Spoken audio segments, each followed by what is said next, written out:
એક પતિ પત્ની એક મોટી 5 સ્ટાર હોટલમાં એક આલિશાન રૂમ ભાડે રાખે છે. રાત્રે બાળકને ભૂખ લાગે છે. મહિલા રિસેપ્શન પર ફોન કરે છે અને કહે છે, એક ગ્લાસ દૂધ મળશે? રિસેપ્શનિસ્ટ કહે છે, હા બિલકુલ, હમણાં મોકલાવું. મહિલા બાળકને દૂધ પાય છે અને બાળક દૂધ પીને સૂઈ જાય છે. જ્યારે અંતિમ બિલ બને છે ત્યારે પતિ પત્ની જુએ છે કે હોટેલ વાળાએ આ એક દૂધના ગ્લાસના 200 રૂપિયા ચાર્જ બિલમાં લખેલો હોય છે. આ દંપતી અમીર હતા અને એને કોઈ વાંધો પણ ન હતો, એટલે બિલ ચૂકવી દે છે. 2 દિવસ પછી દંપતી બહાર ફરવા નીકળે છે. રસ્તામાં બાળકને ભૂખ લાગે છે અને જોર જોરથી રડવા લાગે છે.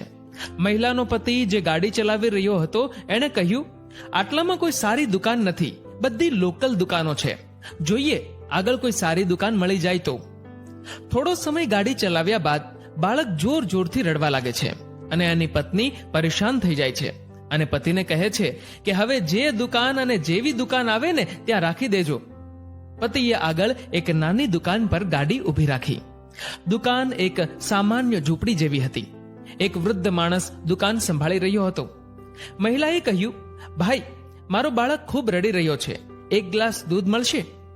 વૃદ્ધ માણસે કહ્યું, હા બિલકુલ, હમણાં જ દૂધ ગરમ કરીને આપું છું. મહિલા બાળકને દૂધ પાય છે અને બાળક તરત શાંત થઈ જાય છે અને સૂઈ જાય છે.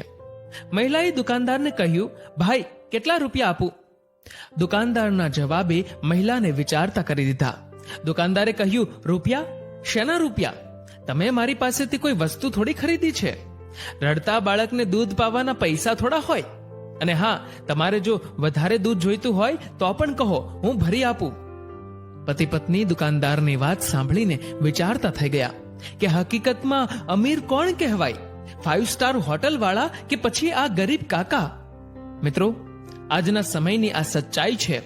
કાગળના ટુકડા કમાવા માટે આપણે માણસાઈ ભૂલી જવા માંડ્યા છીએ.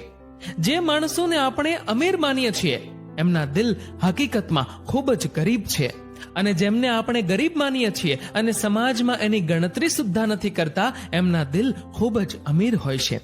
એવા માણસો પણ આ દુનિયામાં રહે છે કે જેના દિલ ખૂબ જ અમીર હોય છે, કે જેમાં માણસાઈ હજુ પણ જીવિત છે.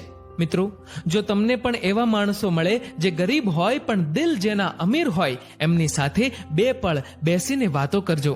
એમને બની શકે એટલી મદદ કરજો, કારણ કે આવા માણસો અત્યારના સમયમાં મળવા ખૂબ મુશ્કેલ છે. તમારું આ વિશે શું કહેવું છે? નીચે કમેન્ટ કરીને જરૂરથી જણાવજો.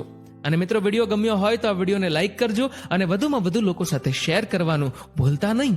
અને આવા જ બીજા પ્રેરણાદાયી વિડીયોઝ જોવા માટે સબસ્ક્રાઇબ કરો અમારી યુટ્યુબ ચેનલને અને ફેસબુક પર ફોલો કરો અમારા પેજને. ધન્યવાદ.